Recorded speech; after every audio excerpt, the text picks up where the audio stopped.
عنہ وہ ہستی ہے کہ رسول اللہ کے بعد قیامت تک جتنے لوگ آئیں گے سب بے افضل ترین ہستی سیدنا صدیق اکبر رضی اللہ عنہ سمجھ آئیے سب افضل ترین ہستی بعد انبیاء کے بعد یہ ہمارا اہل سنت و جماعت کا عقیدہ ہے. سبحان اللہ. بات سمجھے بعد انبیاء حضور کے بعد اگر کسی کو افضل دیکھنا ہو اعلیٰ دیکھنا ہو تو وہ سیدنا صدیق اکبر رضی اللہ عنہ. سیدنا صدیق اکبر رضی اللہ تعالیٰ عنہ 13 ہجری میں آپ کا مبارک وصال ہوا. 13 ہجری اور آپ کی جو عمر ہے وہ 63 برس ہے. کتنی بولو 63 60 اور 3 63 برس. کچھ سمجھ باقی ہے 60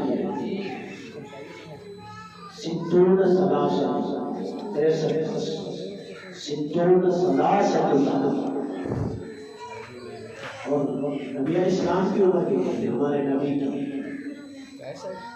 63 اور حضرت عمر کی عمر کی حضرت صدیق اکبر کی عمر کی 63 یعنی اس بات کا اندازہ لگائیں آپ کہ حضور کی اتنی تابعداری کرتے تھے, حضور کی شریعت پر اتنے چلتے تھے, حضور کی سنت کے اتنے پابند تھے کہ عمر بھی سنت ادا کرتا ہے. عمر بھی سنت ادا کرتا ہے. سیدنا صدیق اکبر کے دور حضور کی عمر بھی 63 برس اور صدیق اکبر کے دور عمر بھی 63. علم کا یہ مقام تھا, علم کا جب یہ آیت نازل ہوئی نا اليوم اکملت لکم دینکم واتممت علیکم نعمتی ورضیت لکم الاسلام, جب یہ آیت نازل ہوئی تو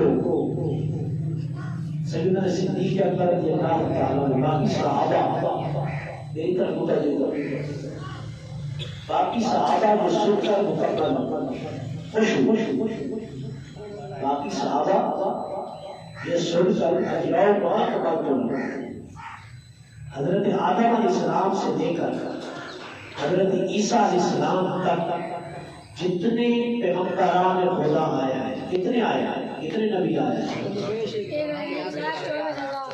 کم و بیش کہنا ضروری ہے, 1,24,000 کم و بیش اتنے انبیاء ہیں. تو عیسیٰ علیہ السلام تک کسی نبی کو یہ نہیں کہا گیا کہ الیوم اکملت لکم دینکم کہ ہم نے تمہارے دین کو مکمل کر دیا. کتابیں کتنی نازل ہوئی؟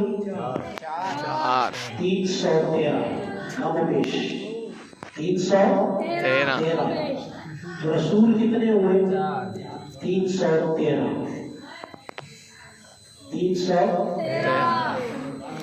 نبی کتنے ہیں؟ 1,00,000. رسول کتنے ہوئے؟ 313. نبی اسے کہتے ہیں جسے اللہ کی طرف سے نبوت عطا کی گئی ہو, رسول اسے کہتے ہیں جسے نبوت بھی ملی ہو اور ساتھ کتاب بھی ملی ہو. تو 313 نبی ایسے ہیں جن کو کتابیں ملی, اس وجہ سے انہیں نبی بھی کہا جاتا ہے, رسول بھی کہا جاتا ہے. جنہیں نبوتیں ملی ہیں, کتابیں نہیں ملی, انہیں فقط نبی کہا جاتا ہے، رسول نہیں کہا جاتا۔ تو اس وجہ سے رسول کتنے ہوئے؟ 313۔ تو کتابیں بھی کتنی ہوئی؟ 313۔ ان 313 کتابوں میں کسی میں یہ کسی نبی کو خوشخبری نہیں کی گئی کہ ہم نے آج تمہارا دین مکمل کر دیا۔ اور دین شروع کہاں سے ہوا؟ حضرت آدم علیہ السلام سے شروع ہوا، اور حضرت عیسیٰ علیہ السلام تک مابین صدیوں کا فاصلہ ہے، سینکڑوں سالوں کا فاصلہ ہے۔ بات سمجھے؟ صدیوں کا فاصلہ ہے، لیکن کسی نبی کو اس کی کتاب میں یہ نہیں کہا گیا کہ ہم نے تمہارے دین کو مکمل کر دیا۔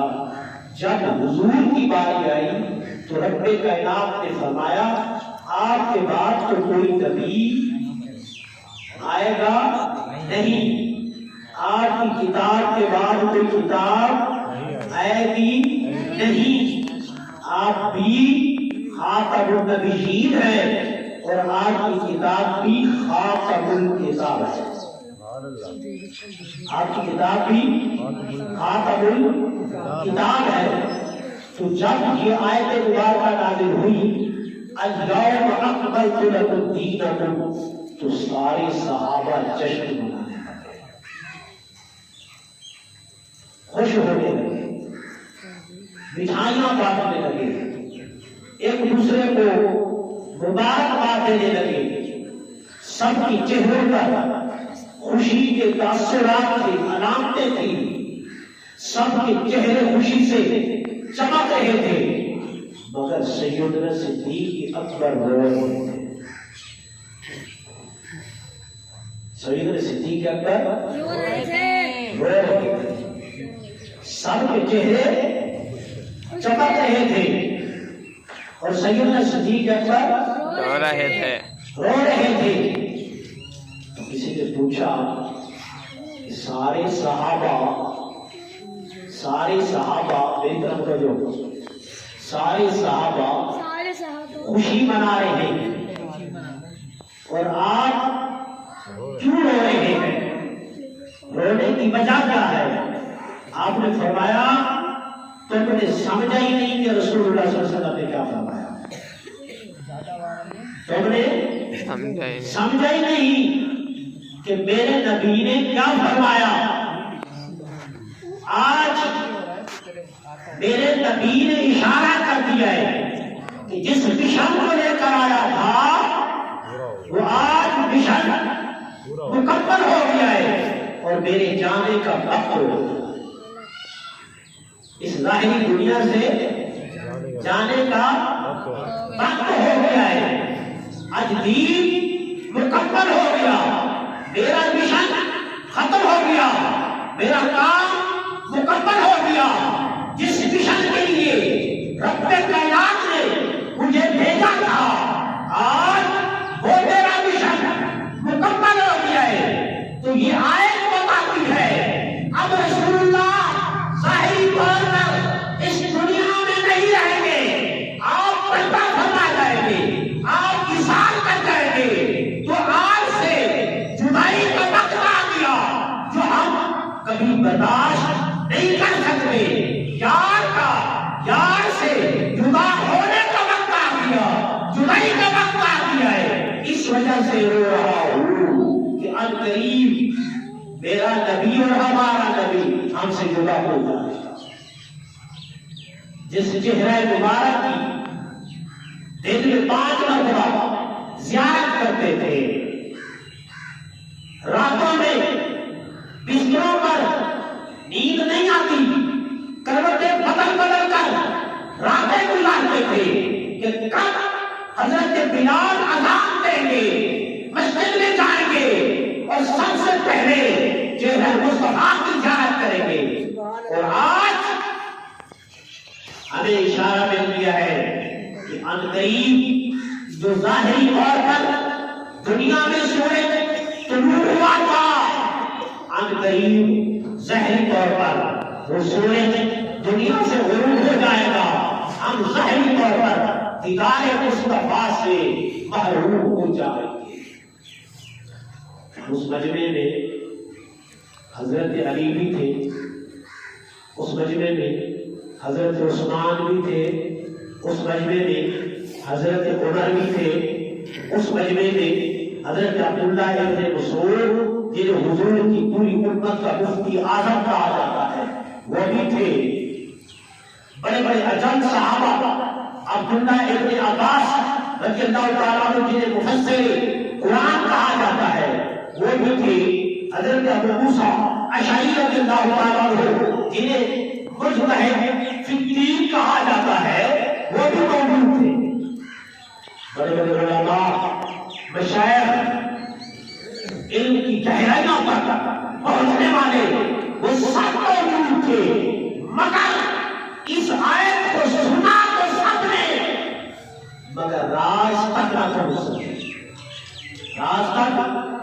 نہ پہنچ سکے، اور حضرت صدیق اکبر راز تک پہنچے، کس تک پہنچے؟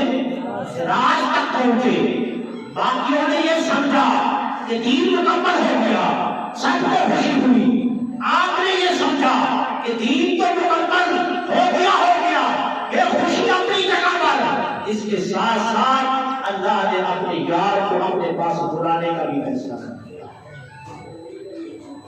اب ہمارا نبی اپنے یار کے پاس تو پہنچ جائے گا، لیکن ہماری آنکھوں سے کیا ہو جائے گا؟ اوجھل ہو جائے گا۔ اس وجہ سے اس روئے زمین پر بعد النبیین سب سے بڑا عالم وہ صدیق اکبر، اور اس روئے زمین پر بعد النبیین سب سے زیادہ اتقاء اور پرہیزگاری رکھنے والے سیدنا صدیق اکبر ہے۔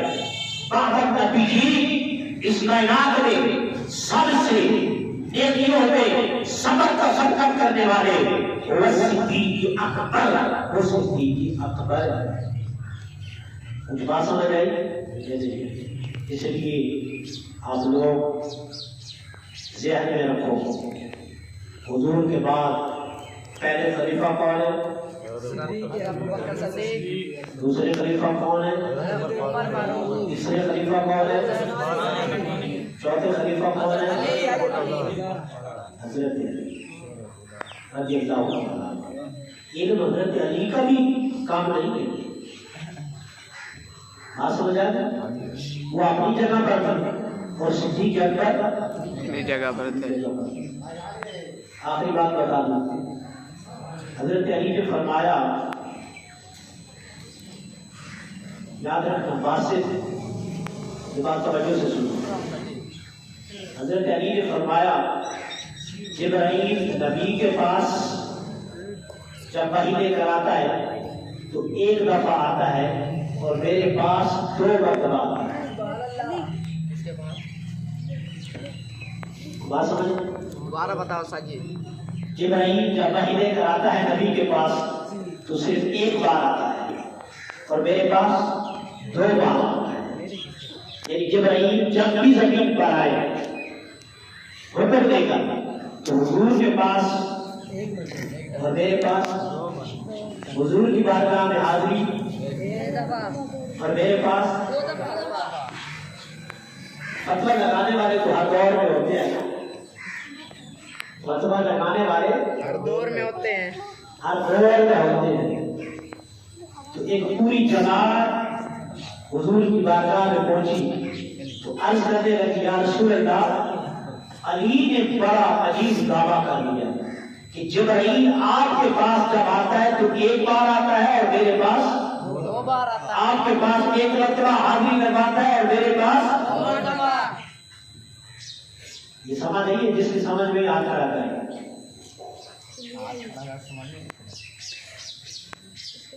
حضرت علی نے کیا فرمایا؟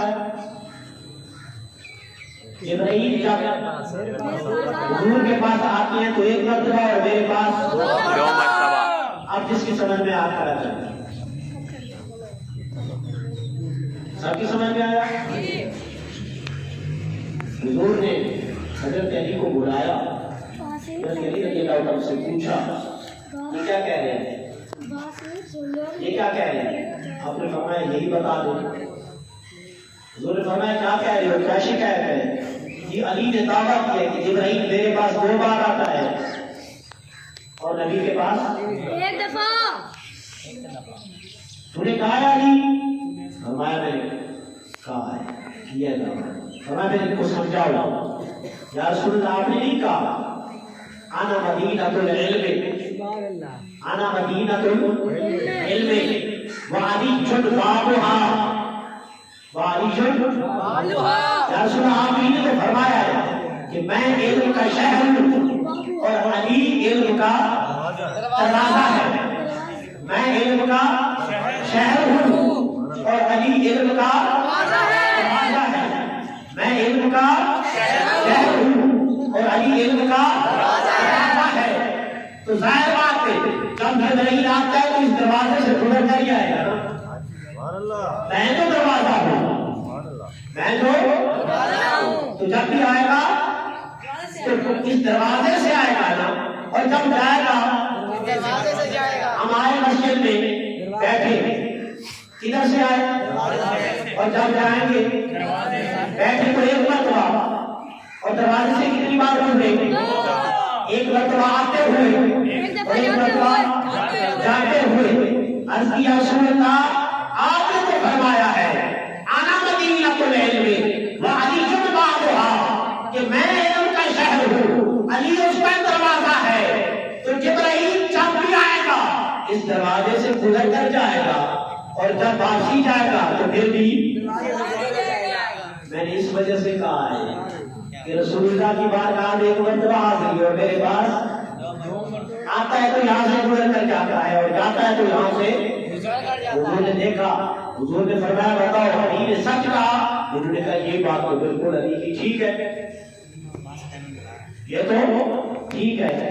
اس وجہ سے علی بھی کم نہیں ہے، علی بھی ابو بکر بھی، عمر بھی، عثمان بھی، سارے اپنی اپنی جگہ پر حق و صداقت کی سیڑھیوں پر موجود ہیں، حق و صداقت کے مقام پر موجود ہیں۔ بات سمجھ آئی؟ خدا نے جس کو جتنا بڑا مقام دیا ہم سب کے بارے میں کہتے ہیں آمنا وصدقنا۔ کوئی کہتا ہے جی حضرت علی تو فاطمہ الزہرا کی شوہر تھے اور حضور کے داماد تھے، بہت بڑا شان ہے۔ یہ دنیا میں بہت بڑا مقام ہے کہ حضور کا داماد بننا اور حضور کی لخت جگر وہ بھی فاطمہ الزہرا کا شوہر بننا، یہ بہت بڑا مقام ہے۔ لیکن یہ بھی دیکھیں کہ سیدنا صدیق اکبر حضور کے سسر بنے، سبحان اللہ، حضور کے کیا بنے؟ علی بیٹے بنے، داماد بیٹا ہو گیا، اور حضور صدیق اکبر کیا بنے؟ حضور کے میرے نبی کے فرمان کے مطابق سسر باپ ہوتا ہے،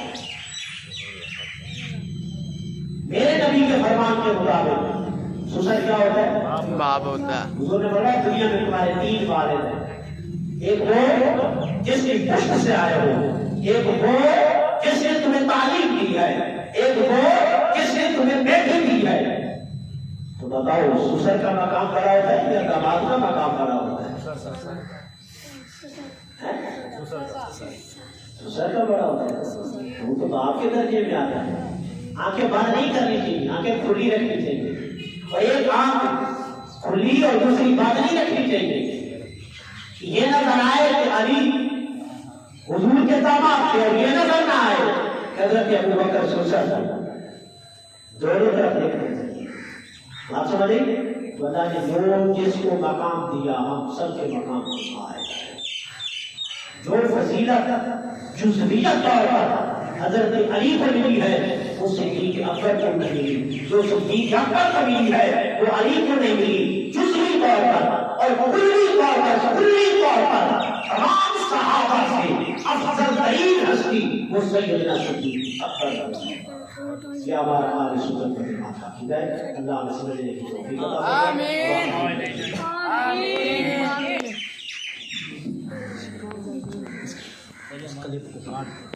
آمین.